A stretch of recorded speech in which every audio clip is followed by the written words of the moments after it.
ហើយក្រសួងអប់រំនិងក្រសួងមុខងារសាធារណៈហិរញ្ញវត្ថុបានគិតគូរអំពីការកញ្ចប់ឧបត្ថម្ភមូលដ្ឋានលើកកម្ពស់យ៉ាងណាហើយយើងរកវិធីណាផ្សេងទៀតដើម្បីធានាព្រោះ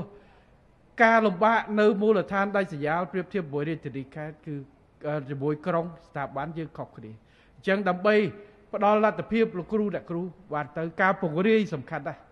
ពង្រាយសាលាមិនមែនពង្រាយតែអគារទេពង្រាយធំបំផុតពង្រាយគ្រូអត់គ្រូសាលាទំនើបមិនក៏បង្រៀនមិនបានដែរតែបើអត់អគារក៏ដោយឲ្យតែមានគ្រូបង្រៀនបានយើងចេញពីអពតមកបង្រៀនក្រោមដើមឈើបង្រៀនខ្ជូងអត់មានសាលា smart board កញ្ចក់ចេះទេបាទជំនាន់ខ្ញុំរៀនអត់ដូចក្មួយឥឡូវទេណាជំនាន់អ៊ំរៀនណាដីសជាមួយនឹងកណាត់សឲ្យអ៊ំអង្គុយຕົកមុខនឹងឲ្យតែលោកគ្រូជូតឲ្យគោះនឹងគឺមកហើយអត់មានកុំព្យូទ័ររៀនចេះទេអត់មានសភៅអានច្រើនដូចយើងចេះទេ